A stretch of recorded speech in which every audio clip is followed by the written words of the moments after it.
नमस्कार दोस्तों, आप सभी का आपके अपने इस डिजिटल प्लेटफॉर्म पर स्वागत है, अभिनंदन है।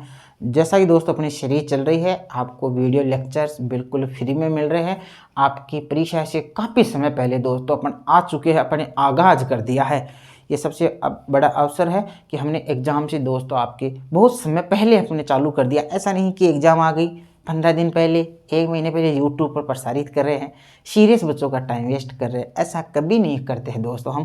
हम समय से पहले आते हैं। हमारा यही है, हमारी यदि बुक भी आती है या आएगी तो समय से पहले आएगी। ऐसा नहीं कि जल्दीबाजी में निकाल दी। पढ़ाने का तरीका भी यही है। ऐसा नहीं कि एग्जाम है, 10 दिन है, 5 दिन है, पहले बच्चों को डिस्टर्ब कर रहे हैं। यूट्यूब पर ऐसा बना रहे हैं थंबनेल, देखो ऐसे करो तैयार, ऐसे करो, और एकदम बच्चा एक तरह से वो एडवर्टाइजमेंट हो गया और उसको देखने के लिए उस देखता ही है। क्योंकि एडवर्टाइजमेंट होता है ना, विज्ञापन होता है ना, वो क्या होता है, स्टूडेंट को या किसी भी व्यक्ति को व्यवहारिक जीवन में वो अपनी ओर खींचता ही है दोस्तों, है ना। अपन नहीं देखना चाहते, फिर भी अपन देखते, पता नहीं क्या मिल जाए, जाने क्या दिख जाए, है ना। तो ऐसा नहीं है दोस्तों। अपन क्या करते हैं, एग्जाम से पहले आते हैं, जिससे कि दोस्तों आपकी तय सीमा पर आपकी तैयारी हो सके। तो दोस्तों आप सभी को पता है कि दोस्तों अपन मानक विचलन, परमाप विचलन के बारे में पढ़ रहे थे। काफ़ी जिसका बेस था वो अपन ने इसका क्लियर कर लिया है। आज दोस्तों अपन करेंगे पद सीमाओं का निर्धारण। ऐसा एग्जाम में क्वेश्चन तो आता तो नहीं है, थोड़ा लेवल का हो जाएगा यहाँ से, लेकिन थोड़ा थोड़ा मैं ऊपर से बता दूंगा, ज़्यादा डेप्थ में मैं समझाऊंगा नहीं। तो दोस्तों आप हेडलाइन डालें रेड के पेन से, पद सीमाओं का निर्धारण।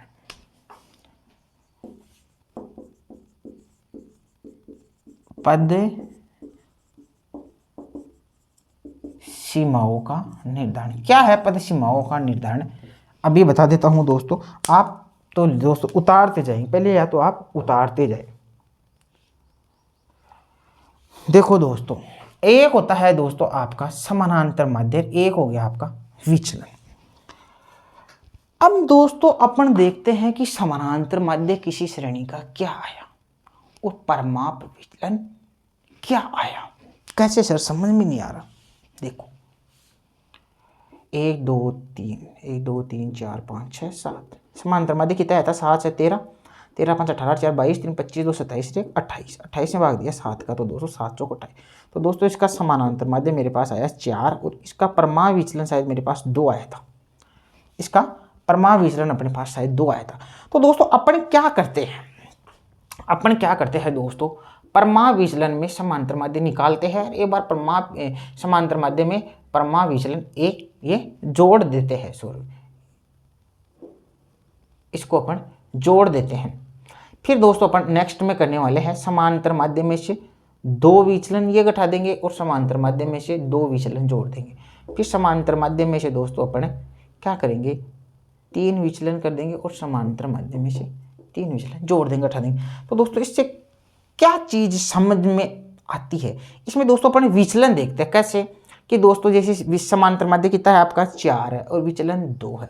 यहाँ आपका 4 + 2, तो दोस्तों यहाँ आपके पास कितना आता है, पद मूल्यों का विस्तार 6 आता है, और यहाँ आपकी न्यूनतम 2 और 6 आता है। फिर अपन यहाँ देखिए दोस्तों 4 और आपका परमाप विचलन कितना था 2, 2 का 2 दूनी 4, तो ये आपका 0 आता है। यहाँ आपका समांतर माध्य 4 + 2 दूनी 4, यहाँ 8 तक आता है, 0 से 8 आता है।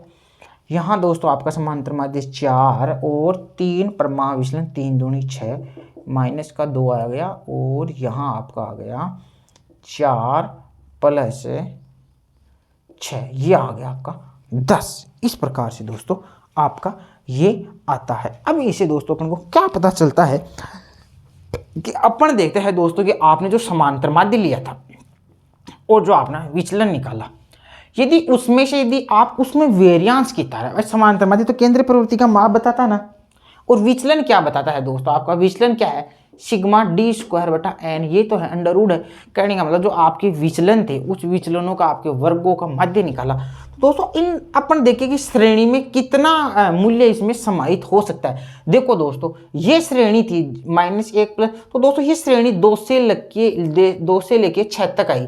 इसका मतलब जो पद मूल्य थे ना दोस्तों, इसमें पद मूल्य, इसमें दोस्तों क्या आया, पद मूल्य लगभग दोस्तों आपके 68% इसमें पद मूल्य शामिल हो रहे हैं। इसमें दोस्तों आपके कितने पद मूल्य शामिल हो रहे हैं, लगभग 66 मतलब 68% 66% के समथिंग दोस्तों इसमें पद मूल्य ये शामिल हो रहे हैं। इसमें देखा दोस्तों अपने ये पद मूल्य 0 से लेके आ रहा है 8 तक, मतलब इसमें ज्यादा पद मूल्य शामिल हो रहे हैं ना। अरे भाई 0 से 8 है, ये 2 से 4 है और ये -2 से 10 तक, तो सर्वाधिक पद मूल्य इसमें शामिल हो रहे हैं। आप समझ आ गए ना, रेंज विस्तार दोस्तों इनका कितना है, इसका विस्तार कितना है। तो दोस्तों अपन इसके इसी थ्रू अपन देखेंगे कि इसमें विस्तार कितना आ रहा है। तो दोस्तों अपन देखेंगे कि x माइनस ये समांतर माध्य से विचलन निकाले और समांतर माध्य में विचलन जोड़ दे। तो दोस्तों आपका प्रसार आता है 68.27%। ये आगे का दोस्तों डिटेल से थे, आगे और सांख्यिकी उसमें पढ़ते, लेकिन अपने सिलेबस में अपन इतना ही पढ़ रहे हैं। आगे यदि और सांख्यिकी अपन चैप्टर पढ़ते हैं तो उनमें इनका मैं पूरी तरीके से आपसे पूरा ऐसे दोस्तों आपको एक वक्र बना के पूरा आपको समझा दूंगा कितना कहाँ प्रसार है कितना नहीं है। यहाँ अपने केवल इतना ही जानेंगे। या फिर दोस्तों आप समांतर माध्य में से 2 विचलन निकाल दे या समांतर माध्य में से प्लस कर दे 2 विचलन जोड़ दे, तो दोस्तों आपका श्रेणी में मूल्य आएंगे 95.45%। या दोस्तों आप इसमें जोड़ दे समांतर माध्य में से 3 विचलन घटा दे या समांतर माध्य में से 3 विचलन जोड़ दे, तो यहाँ आपके दोस्तों आना है 99.77%। ये दोस्तों आप उतार लो, इसकी लिखो न्यूनतम सीमा, यहाँ लिखो दोस्तों आप न्यूनतम सीमा, यहाँ लिखो दोस्तों आप उच्चतम सीमा, और ये दोस्तों वर्ग निर्धारण। पद मूल्यों की संभावना लिख लो दोस्तों,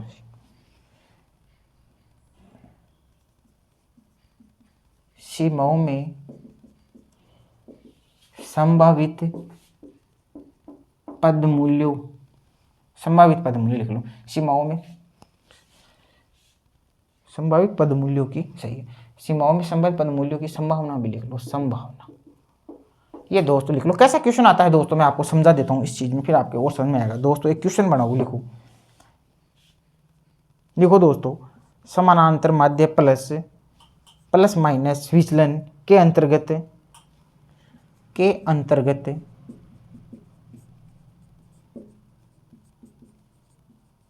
कितने मूल्यों का समावेश होता है, कितने मूल्यों का समावेश होता है। ऑप्शन ए लिखो दोस्तों, ऑप्शन ए लिखो 95.45, बी लिखो 68.27, सी लिखो 99% और डी लिखो 20%। तो दोस्तों कौन सा आ जाएगा, ये इसमें 68.27। तो दोस्तों इस प्रकार का क्वेश्चन आता है 68.27। या दोस्तों ऐसे भी आ सकता है 2/3, लगभग 2/3। देखो 3 चिंग 18 फिर 3 चिंग 18 है ना, लगभग 2/3 भी आ सकता है। तो इसका आंसर करेंगे दोस्तों आप बी, या लिख लेंगे 2/3 ANS। उतार लो।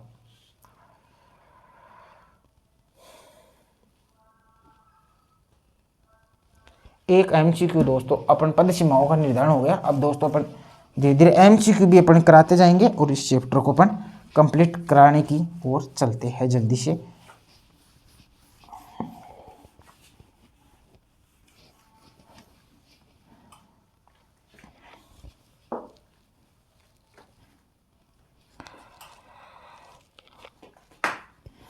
अब दोस्तों अपन आपको एक क्वेश्चन और लिखा देता हूं, निम्न में से सही है। लिखो क्वेश्चन, लिखो दोस्तों,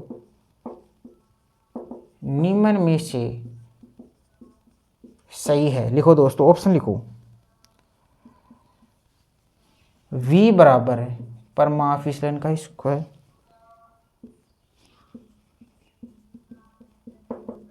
विचरण गुणांक बराबर है समांतर माध्य इंटू 100। सी लिखो दोस्तों, परमाणु विचलन बराबर सिग्मा d² बटा n। डी लिखो दोस्तों, उपयुक्त सभी। तो बताओ दोस्तों कौन सा निम्न से कौन सा सही है। क्या v बराबर ये होता है क्या दोस्तों, आपको बताया था कि परमाणु विचलन बराबर √v होता है, कितनी बार बताया था। दोनों और स्क्वायर करेंगे तो परमाणु विचलन और यहाँ v आ जाएगा। तो ये भी क्या है दोस्तों, परमाणु विचलन का स्क्वायर v, बिल्कुल सही है। विचरण गुणांक दोस्तों सही है, समांतर माध्य इंटू 100। और यदि परमाणु विचलन गुणांक आ जाता तो क्या होता है दोस्तों, परमाप विचलन, और गुणांक आ जाता तो आपका क्या होता, परमाणु विचलन इंटू समांतर माध्य। ये आ गया विचलन गुणांक, तो ये हो गया ये, और परमाणु विचलन का सूत्र ये होता है, सही है, सिग्मा डी स्क्वायर बटा एन, बिल्कुल। तो दोस्तों इसमें क्या है, सभी सही है। अब लिखो दोस्तों परमाणु विचलन के बीजगणितीय गुण।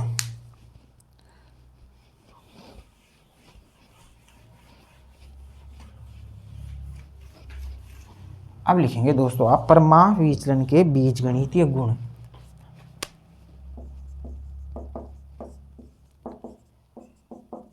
परमाणु विचलन के बीजगणितीय गुण, ये दोस्तों अब वो सूत्र आ जाएगा आपका √1/12n² - 1, वो जो मैंने बताया था ना, इसमें बीजगणितीय गुण अपन अध्ययन करने वाले हैं। तो दोस्तों आप लिखो परमाणु विचलन के बीजगणितीय गुण, इसके बारे में दोस्तों अपन वो सूत्र आ जाएगा √1/12n² - 1। दोस्तों इसको मैं हल करता हूँ, एक बार रुक जाओ, उतारना नहीं, विधिवत रूप से आपको मैं इसको लिखाने वाला हूँ। अब दोस्तों आप पॉइंट नंबर ए लिखें दोस्तों, लिखो दोस्तों, शॉर्ट में लिखेंगे दोस्तों,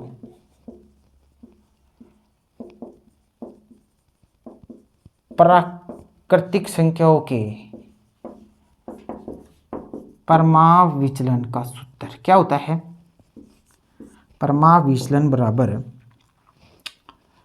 √1/12n² - 1। वेरी मोस्ट दोस्तों एग्जाम में आया क्वेश्चन है, अपन मोस्ट ही कराएंगे, फालतू कचरा अपन कराने वाले भी नहीं है। कैसे भाई, कैसे है तो दोस्तों अब देखो परमाणु विचलन के दोस्तों कई सूत्र मैंने बताए थे, आपको बताए थे पिछले वीडियो में यहाँ लिखे। तो दोस्तों ये परमाणु विचलन का ये भी सूत्र है। जैसे दोस्तों मैं संख्या ले लूँ 1 2 3 4 5 6 7, इनका मेरे को वो निकालना है परमाणु विचलन, इस सूत्र से निकालना। तो देखना दोस्तों √1/12 इंटू n कितना है 7, 7 का स्क्वायर 49 - 1, 49 में से गया तो दोस्तों कितना हो गया 1/12 इंटू 48, 12 चौक 48, 4 का अंडर रूट निकालो दोस्तों कितना आया 2। उनमें परमाणु विचलन कितना आ रहा था 2। तो दोस्तों परमाणु विचलन का एक सूत्र ये भी है, अपने बीजगणितीय गुण ये है दोस्तों। दूसरा लिखो दोस्तों,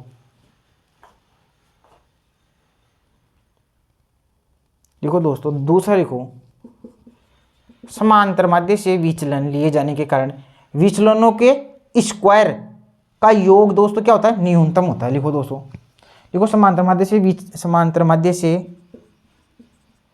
विचलन लिए जाने के कारण विचलनों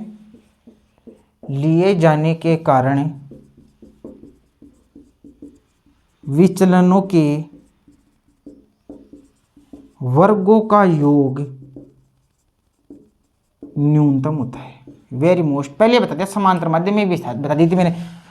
समांतर माध्य से विचलन ले रहे हो ना आप तो योग 0 आएगा, लेकिन दोस्तों विचलन ले रहे हो और विचलनों के वर्गों का योग कर रहे हो ना तो वो क्या आना है दोस्तों, आपके न्यूनतम आना है। अर्थात लिखेंगे दोस्तों आप विचलन किससे ले रहे हो, x का किसे ले रहे हो, समानांतर माध्य से ले रहे हो, और दोस्तों उनका आप क्या कर रहे हो, स्क्वायर करके उनका आप क्या कर रहे हो, योग कर रहे हो। समांतर माध्य से विचलन लिए जाने के कारण विचलनों के वर्गों, ये विचलन हो गया, विचलन के वर्गों ये योग हो गया दोस्तों, ये क्या होता है, न्यूनतम होता है। मैंने बता दिया था दोस्तों समांतर माध्य में मोस्ट है दोस्तों, उतार लो इसको, ये क्या है दोस्तों, मोस्ट है। और दोस्तों यदि आप नोट वो लिख ले, यदि आप विचलन यदि आप समांतर माध्य से ले रहे हैं और फिर उनका योग कर रहे हैं, विचलन आप दोस्तों समांतर माध्य से ले रहे हैं उनका योग कर रहे हैं, तो वो कितना आना है आपके, वो आपका 0 आना है। ठीक है, उतार लिया होगा दोस्तों। नेक्स्ट चलते हैं, 2 बीजगणितीय गुण अपने पास हो गए परमाणु विचलन की, याद हो जाएंगे मेरे हिसाब से, कोई ज़्यादा हार्ड नहीं है। अब तीसरा लिखो दोस्तों, लिखो मूल बिंदु के परिवर्तन, ये भी मोस्ट है दोस्तों, मूल बिंदु के परिवर्तन। मूल बिंदु का परिवर्तन पहले बता दिया था मैंने आपको, या तो लिख दो जोड़ना और गठाना। मूल बिंदु के परिवर्तन जोड़ना या गठाना से परमाणु विचलन अप्रभावित रहता है। क्या रहता है दोस्तों, अप्रभावित रहता है, तथा पैमाने के परिवर्तन यानी गुणा या भाग से परिमाप विचलन प्रभावित होता है। मैं शायद डाल लेता हूं दोस्तों, आप ये लिखो एक बार।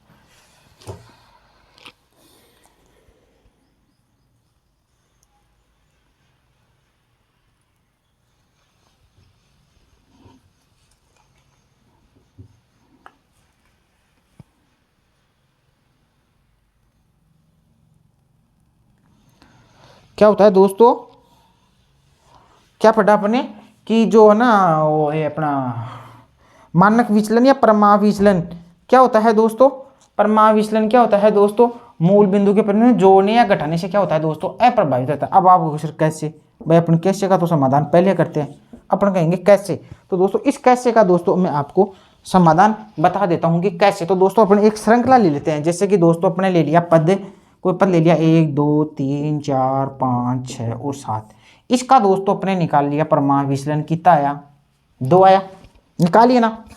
अब मैंने कहा इसमें आप जोड़ दो घटा लो, परिमाप विचलन अप्रभावित रहने वाला है। तो आपको सर कैसे रहने वाला है हमारे को बताओ ना। बिल्कुल बताते हैं कैसे। देखो देखो मैंने पद लिए दोस्तों 1 2 3 4 5 6 7।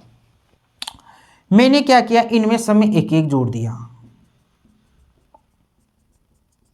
कितना आ गया 2 3 4 5 6 7 8 आ गया। परिमाप विचलन निकालना है मेरे को। परिमाप विचलन कैसे निकालता हूं मैं, सिग्मा डी स्क्वायर बटा एन। ये तो मैं परिमाप विचलन ऐसे तो निकालता हूं। अब मैं दोस्तों क्या करना हूं, परिमाप विचलन लेने के लिए मेरे को डी स्क्वायर और मेरे को विचलन किसे लेने हैं, समांतर माध्य से। एक्स माइनस एक्स बार तो लेना है भाई। अरे भाई तो पद कितना है मेरे पास, पद ये हो गया क्या नया। तो आप sir 2 3 4 5 6 7 8 minus minus minus minus minus minus समानांतर माध्य कितना हो जाएगा दोस्तों, इनका जोड़ो 8 7 15, 8 7 15, 15 5 20 21, 21 5 26, 26 30 3 33 और 2 35, 35 और पद कितने थे दोस्तों 7, तो 7 5 35, मध्य कितना हो गया 5, गलत ना हो जाए बस 5। तो ये 3 2 1 0 1 7 5 के 2 8 5 के तो 3। अब दोस्तों मेरे को इनका क्या करना है, स्क्वायर करना है। अब मेरे को दोस्तों इनका स्क्वायर करना है। जब दोस्तों मेरे पास पद थे 1 2 3 4 5 6 7, इनका जैसे मैंने दोस्तों विचलन लूँ तो इनका समांतर माध्य कितना आया था, 4 आया था क्या। तो इस 4 से समांतर माध्य, तो इनसे विचलन तो लेके देखिए एक बार, देखिए तो कितना आ गया 3 2 1 0 1 2 था क्या यहाँ 2 और ये 3। तो दोस्तों एक बार बताओ, ये मेरा क्या आया है, विचलन आया। इन विचलनों का तो मैं स्क्वायर करूंगा, और जब मैंने इनमें एक एक जोड़ा तो दोस्तों ये मेरा ये क्या आया, आप सर ये भी डी आया भाई, ये डी आ गया, ये डी आ गया। अब प्रोसेस आगे सेम होना है, इनका स्क्वायर कर लो, इनका स्क्वायर कर लो, एन का भाग दे दो, वही तो चीज़ है। कहने का मतलब उत्तर उतना ही आना है। तो मैंने क्या लिखा था कि मूल बिंदु के परिवर्तन जोड़ने या घटाने से परिमाप विचलन अप्रभावित रहता है, और वहां अप्रभावित रह गया। कैसे रहा वापिस देख लो दोस्तों एक बार। अरे भाई मैंने पद लिखा दिए 1 2 3 4 5 6 7, आपको पद लिखा है नहीं लिखा है 1 2 3 4 5 6 7 8। इनका मैंने समांतर माध्य ले लिया, 4 आ गया। समांतर माध्य से मैंने दोस्तों इनका विचलन ले लिया, पद लिख लिया 2 3 4 5 6 7, समांतर माध्य लिख लिया 4 4 4 4। इनमें घटाया मैंने 3 2 1 0, ओके 3 2 1 आया। मैंने नई श्रृंखला सब में मान लो एक एक जोड़ के मैंने देखा, तो मैंने एक एक जोड़ा तो मेरे पास 2 3 4 5 6 7 8 आया। मेरा माध्य कितना आया 5 आया। मैंने माध्य से माध्य ये निकाला, मैंने विचलन निकाला, तो पद मेरे 2 3 4 5 6 7 8 थे। समांतर माध्य मेरा 5 5 5 5 था, ये तो लिया, तो विचलन कितना आया 3 2 1, वो का वही आया ना। तो दोस्तों कहाँ प्रभावित हुआ, नहीं होता है। लेकिन दोस्तों आप यदि इनको अब गुणा करते हैं तो प्रभावित होता है, कि आप देखते हैं। देखिए अब उतार लेना दोस्तों आप इसको। अब अपन जैसे दोस्तों कोई पद है 1 2 3 4 5 6 7, इनको जैसे दोस्तों अपने 2 से गुणा कर दे, 2 से, तो 2 एकम 2 2 दूनी 4 3 दूनी 6 4 दूनी 8 10, ये 12 और ये 14। अब दोस्तों अपन इनका क्या निकालेंगे, ये तो मेरे पास पद हो गए। अब इनका ये तो मेरे पास पद हो गए, अब इनका मैं समांतर माध्य निकालूंगा, और फिर मैं उनका क्या करूंगा दोस्तों, समांतर माध्य से फिर इनका मैं विचलन निकालूंगा। फिर मेरे पास क्या हो जाएगा दोस्तों, आपका परिमाप विचलन चेंज हो जाएगा। कैसे होगा देखो मैं बताता हूँ। 4 2 6 6 12 12 8 20 20 10 30 30 से 12 42, और 42 से 14 दोस्तों कितने हो गए 56, 56 में भाग दिया 7 8 56 दोस्तों, इसका मध्य कितना हो गया 8 हो गया। अब दोस्तों इसका विचलन लो 8 से, आप 8 से विचलन लो दोस्तों, कितना आ गया 6, वो तो प्लस हो जाएंगे सारे है ना, 6 4 2 0 2 4 और यहाँ आ गए 6। अब दोस्तों अब यहाँ मेरे क्या करोगे आप, सिग्मा डी स्क्वायर बटा एन ही तो करोगे ये। अब इन डी, ये क्या थे दोस्तों, ये तो विचलन, अब इनका स्क्वायर करोगे दोस्तों आप। चलो ये भी बता देता हूँ, स्क्वायर करो दोस्तों, कितना आया, करो 36, 16, 4 4 16 36। देखो जोड़ो, 16 4 कितने हो गए, 16 4 20 हो गए क्या, और 36 से 40 20 60 हो गए, 60 और ये हो गए दोस्तों 6 6 3 ये 52, ये 2 112 हो गए दोस्तों। स्क्वायर ये दोस्तों सिग्मा डी स्क्वायर की वैल्यू आपकी कितनी आ गई, ये 112 आ गई दोस्तों। और एन कितना था आपके पास, 7 था। ये लो दोस्तों भाग दो, कितना आया, 7 एकम 7, 7 7 सिंह 42, ये कितना आया दोस्तों। पर महाविचलन कितना आया, 16 का 4 आया ना, बोलो। पर महाविचलन वहाँ 4 आ रहा है, यहाँ पर महाविचलन कितना आ रहा था बताओ, देखिए 2 आ रहा था क्या, भाई विचलन 2 ही तो आ रहा था, ये रहा 2। तो बोलो विचलन चेंज हुआ नहीं हुआ। तो मैंने बता दिया कि विचलन चेंज कैसे होता है दोस्तों। आप एग्जाम में आ जाए, सूत्र याद नहीं रहे या भूल जाओ कि मूल बिंदु के परिवर्तन या पैमाने के परिवर्तन से क्या होता है, तो दोस्तों ध्यान रखना, मूल बिंदु के परिवर्तन से परमाणु विचलन में कोई चेंज नहीं होता, लेकिन पैमाने के परिवर्तन यानी जोड़ने या घटाने से आपके परमाणु विचलन प्रभावित होता है, वो चेंज हो जाता है। कैसे होता है दोस्तों, मैंने आपको प्रूव करके बता दिया एकदम कि दोस्तों इस प्रकार होता है। क्योंकि अपन कोई भी चैप्टर लाते हैं तो दोस्तों पूरे कंसेप्ट के साथ आपके सामने खड़े होते हैं। ऐसा नहीं कि कॉन्फिडेंस ही नहीं है, कंसेप्ट क्लियर ही नहीं है, बिल्कुल एकदम कंसेप्ट क्लियर है। अपने सारे आपको सूत्र बता दिए परमाणु विचलन के, किस किस प्रकार से आप कर सकते हो, सभी का टैली करके मैंने बता दिया कि दोस्तों इस प्रकार इसका उत्तर आता है। तो दोस्तों आशा करता हूं कि आप इस बिंदु को भी मेरे अच्छी तरह से समझ गए होंगे। ये दोस्तों सबसे बड़ा समझाने वाला था यहाँ पर। अब दोस्तों यदि एक क्वेश्चन आ जाए कि एक श्रेणी का परमाणु विचलन 4 है, एक श्रेणी का परमाणु विचलन 4 है, लिख लेना आप, एक श्रेणी का परमाणु विचलन 4 है, यदि प्रत्येक पद में 2 जोड़ दिया जाए, प्रत्येक पद में दो जोड़ दिया जाए तो परमाणु विचलन होगा। तो दोस्तों आप वहां जल्दीबाजी में 4 2 6 मत कर देना, एग्जाम में ये क्वेश्चन जरूर मिलेगा, ध्यान रख लेना। और जल्दीबाजी में गलत मत कर लेना, ध्यान रखना। जो आपका परमाणु विचलन है वो मूल बिंदु के परिवर्तन जोड़ने घटाने से प्रभावित नहीं होता है। तो दोस्तों आपका ये 2 जोड़ने पर आप सोचो इसका 6 कर दो, मत कर देना भाई, पूरा मैंने एकदम बता दिया है। अर प्रभावित रहता है, परमाणु विचलन मैंने निकाल के दिखाया था, जोड़ से भी वही 2 ही आया था और जोड़ने घटाने पर भी 2 ही आया था दोस्तों। परमाणु विचलन वही रहने वाला है, ध्यान रख लेना इस क्वेश्चन को। तो परमाणु विचलन दोस्तों वही होगा जो था पहले।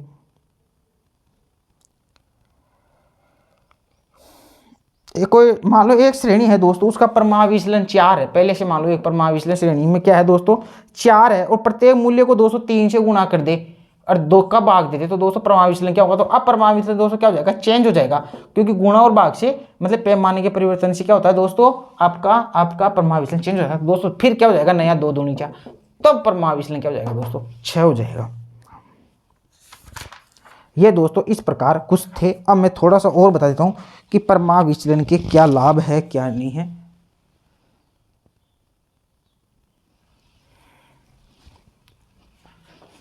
अब मैं थोड़ा सा और बता देता हूं दोस्तों, ये परमाणु विचलन के बीजगणित, ये गुण भी पूरे हो गए। और दोस्तों परमाणु विचलन के अब गुण पढ़ेंगे, पर गुण वही है जो एक आदर्श माध्य के गुण होने चाहिए। परमाणु विचलन में सभी गुण वो विद्यमान है। तो दोस्तों अब हेडलाइन डाले परमाणु विचलन के गुण, रेड के पेन से डाले कि दोस्तों परमाणु विचलन में क्या क्या गुण होते हैं। तो दोस्तों आप सभी लिखेंगे फटाफट। एक तो परमाणु विचलन क्या होता है दोस्तों, परमाणु विचलन सभी मूल्यों पर आधारित होता है। परमाणु विचलन दोस्तों सभी मूल्यों पर आधारित होता है।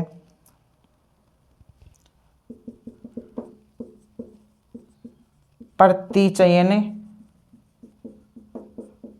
परिवर्तनों का इस पे क्या होता है दोस्तों, न्यूनतम प्रभाव होता है।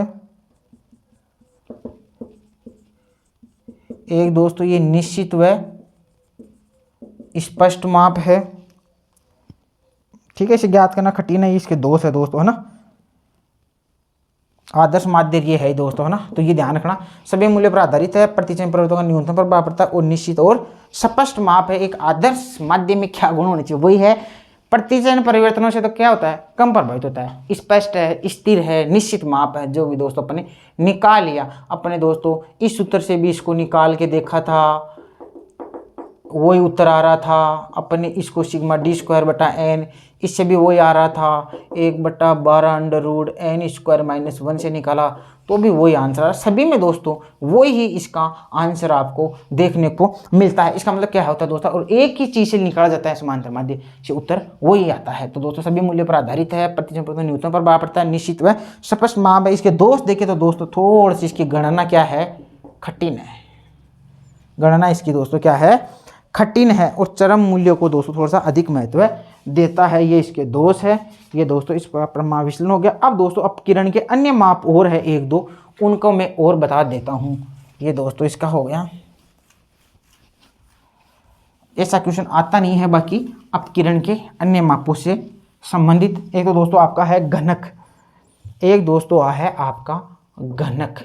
तो दोस्तों इतना सा लिख लिया आप, तो घनक बराबर होता है, घनक बराबर होता है दोस्तों आपका परमाप विचलन इंटू √2, या दोस्तों इसको लिख सकते हैं अपन √2, इसे टिमकी या इसको दशमलव गुणा बोलते हैं। √2 को परमाप विचलन से दोस्तों गुणा कर दो, तो दोस्तों ये किसका सूत्र होता है, घनक का सूत्र होता है। ये ऐसा एग्जाम में आता नहीं है।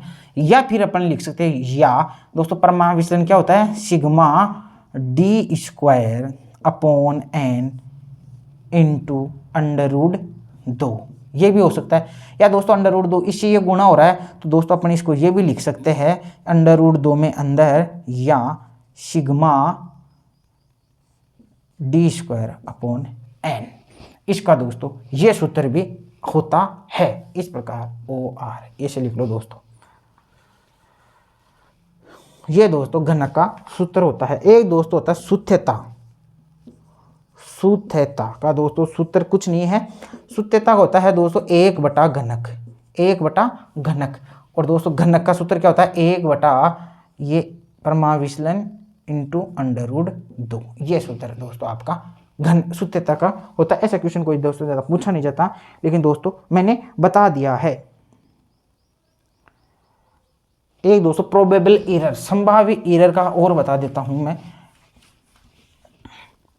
ये याद रख लेना आप दोस्तों, संभाव्य एरर, संभाव्य विभ्रम, प्रोबेबल एरर, ये दोस्तों वैसे सहसंबंध को रिलेशन उनमें ज़्यादा देखने को मिलता है ना, प्रोबेबल एरर वगैरह यहाँ पर नहीं है। संभाव्य विभ्रम पीई बोलते हैं, प्रोबेबल एरर पीई। तो दोस्तों पीई प्रोबेबल एरर क्या होता है दोस्तों, तो आप लिखेंगे प्रोबेबल एरर दोस्तों बराबर होता है 2/3 परमाप विचलन, या दोस्तों कह सकते हैं कि परमाप विचलन का 2/3 होता है। कौन होता है, पीई होता है। ये लो दोस्तों, परमाप विचलन का 2/3 होता है दोस्तों पीई। और दोस्तों लिख लिया होगा आपने, या दोस्तों आप लिख सकते हैं, या एक होता है चतुर्थक विचलन, अपने QD निकाला था, QD बराबर भी दोस्तों क्या होता है 2/3 परमाप विचलन होता है। QD क्वार्टाइल डिविएशन परमाप विचलन भी दोस्तों 2/3 परमाप विचलन होता है। तो दोस्तों क्या लिखेंगे, 2/3 परमाप विचलन होता है equal to probable error. Probable error संभाव्य विभ्रम, संभाव्य विभ्रम प्रोबेबल एरर दोस्तों, ये इसका सूत्र आपको देखने को मिलता है। ये दोस्तों अब अपकिरणों का संबंध और निकाल लेते। ये तो दोस्तों आपको कोई दिक्कत नहीं आई होगी, कोई ज़्यादा हार्ड नहीं पढ़ा अपने, सुत्यता पढ़ा था, एक दोस्तों अपने घनक पढ़ा था, घनक एक पढ़ा अपने सुत्यता, घनक सुत्यता, और दोस्तों एक पढ़ा अपने प्रोबेबल एरर। तो दोस्तों घनक सुत्यता का तो होता है 1/c, 1/c यानी 1/घनक। और दोस्तों घनक क्या होता है, √2 को परमाप विचलन से गुणा कर दो, सुत्यता 1/घनक या 1/√2 परमाप विचलन।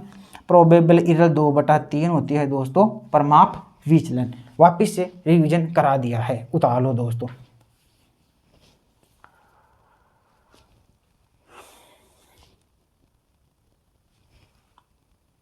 अब दोस्तों अपन आगे बढ़ते हैं।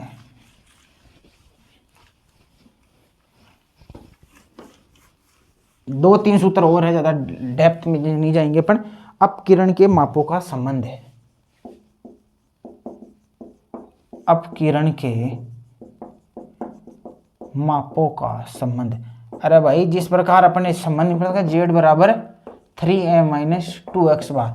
इस प्रकार दोस्तों अपकिरण के ये माप है, इनके अंदर भी क्या है दोस्तों अपने, इनके क्या है दोस्तों संबंध है। तो दोस्तों इन संबंधों को भी मैं आपको करा देता हूं। तो लिखो दोस्तों, एक तो लिखो फटाफट लिख लो दोस्तों, वही है। एक तो अपने लिखो चतुर्थक विचलन,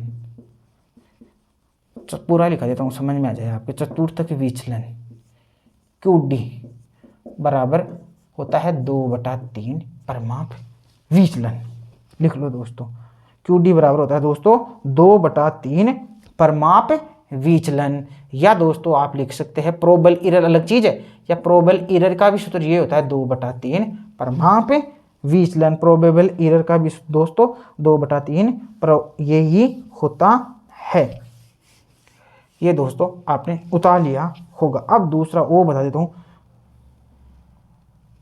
लिखो दोस्तों माध्य विचलन, माध्य विचलन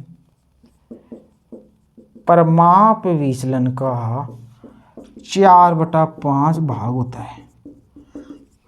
क्या लिखा दोस्तों, जो माध्य विचलन है, जो दोस्तों आपका माध्य विचलन है, वो दोस्तों आपके परिमाप विचलन का क्या होता है 4/5 भाग ये होता है दोस्तों माध्य विचलन। यदि आप परिमाप विचलन का 4/5 भाग निकालेंगे ना दोस्तों, तो दोस्तों वो आपका क्या हो जाएगा मध्य विचलन हो जाएगा। या परिमाप विचलन भी निकाल सकते हैं। परिमाप विचलन कितना होता है इसका दोस्तों, तो दोस्तों परिमाप विचलन होता है इसका 5/4। ये ऐसे ही आप लगा सकते हो। तीसरा वो लिख लो दोस्तों चतुर्थक विचलन माध्य विचलन का, ये इंपॉर्टेंट नहीं है वैसे, लिख लो चतुर्थक विचलन QD, चतुर्थक विचलन QD माध्य विचलन का 5/6 भाग होता है। ये कोई ज़्यादा इंपॉर्टेंट नहीं है, ये दोनों थोड़ा बहुत देख लेना, आ सकते हैं एग्जाम में। ये दोस्तों आपने उतार लिए होंगे। एक लिखना चाहो तो वो लिख लो दोस्तों 6 परिमाप विचलन बराबर 9 QD बराबर 7.4। ये भी दोस्तों अपने आप में क्या होते हैं बराबर होते हैं। और वो दोस्तों मैंने अभी नहीं लिखाया था आपको कि वो प्रोबेबल एरर, भाई प्रोबेबल एरर बराबर QD चतुर्थक विचलन बराबर क्या होते हैं 4/5 माध्य परिमाप विचलन होते हैं। दोस्तों आप इसको भी इस प्रकार उतार सकते हैं, उतार लो, सॉरी 2/3 4/5 तो मध्य विचलन परिमाप विचलन का 4/5 भाग होता है। अब दोस्तों अपने बच गया लोरेंज वक्र बिंदुरोक्य विद्युत में। अब अपने बच रहा है दोस्तों लोरेंज वक्र या गिनी गुणांक। तो दोस्तों इसको अध्ययन करने के लिए मैं मेरे YouTube की जो पोस्ट आती है ना वहाँ डाल दूंगा। कौन सा मेरा कराया हुआ है गरीबी, जहाँ मैंने स्टार्ट की है, वहाँ मैंने दोस्तों लोरेंज वक्र के बारे में इतना बढ़िया समझा रखा है, हद मतलब कि इतना बढ़िया समझा रखा है मैंने लोरेंज वक्र गिनी गुणांक को। YouTube पर तो आपको कहीं मिलेगा नहीं, इतना बढ़िया। पता नहीं आपका प्यार स्नेह नहीं मिल रहा है, बाकी लोरेंज वक्र गिनी गुणांक अपने पहले से समझा रहा है दोस्तों, वो पोस्ट डाल दूंगा। या आप मेरे वीडियोज में, किसमें वीडियोज में जाके YouTube से खोल के फिर आगे पूरा खोल के YouTube वीडियोज में जाके नीचे जाओगे ना, राष्ट्रीय आय खत्म होने के बाद में आपको गरीबी वाले चैप्टर में थंबनेल लिखा हुआ है, बाकायदा सारा चित्र बना हुआ है, लोरेंज वक्र गिनी गुणांक इतना अच्छा समझा रखा आपको, सर मजा आ गया। तो दोस्तों आप लोरेंज वक्र और गिनी गुणांक वहां से संपर्क कर सकते हैं। तो दोस्तों इस प्रकार अपना केंद्रीय प्रवृत्ति के माप मैंने पूरे करा दिए हैं आपको, और अपकिरण के माप भी दोस्तों मैंने पूरे करा दिए। अब तो बस अपन मिलेंगे एग्जाम में, एग्जाम के बाद में अपने क्वेश्चन आप मिला लेना। अपने एग्जाम के बाद में अपने क्वेश्चन कितने मिलते हैं एग्जाम में, जब आपको पता चल जाएगा। लेकिन दोस्तों आप मेरी कसौटी परखोगे, इतना टाइम लगाओगे, इससे अच्छा है आप इस मैटर को शॉर्ट एंड स्वीट बता दिया है। क्लास भी लंबी लंबी लगाई है मैंने, पूरा निःशुल्क कोर्स उपलब्ध करा दिया यहाँ पर अपकिरण के माप का और केंद्रीय प्रवृत्ति के माप का। आप इसको ढंग से पढ़ लो, क्वेश्चन सारे आपको मिल जाएंगे, क्वेश्चन सारे आपको मिल जाएंगे। इसको विधिवत रूप से नोट्स बना लो, याद कर लो। टाइम मिलेगा तो इनका MCQ की श्रृंखला बाद में देखेंगे। लेकिन दोस्तों मैंने एक बार अपकिरण के माप और केंद्रीय प्रवृत्ति के माप का पूरा करा दिया है दोस्तों। तो आप सभी बताएंगे कमेंट करके किस दोस्त कैसा लगा। सीरीज आगे भी रखनी है या बहुत है, आगे आपको और क्या करवाना है आप हमें कमेंट्स बॉक्स के माध्यम से बताएंगे। बताना तो दोस्तों आपको पड़ेगा ही ना, जब भी जाके पता चलता है, जब भी जाता है। अब कम्युनिकेशन होना बहुत ज़रूरी है। तो दोस्तों आपसे मिलते हैं फिर से एक नई वीडियो लेक्चर के साथ, तब तक आप सभी को बाय, बेस्ट ऑफ लक। पढ़ते रहो दोस्तों निरंतर।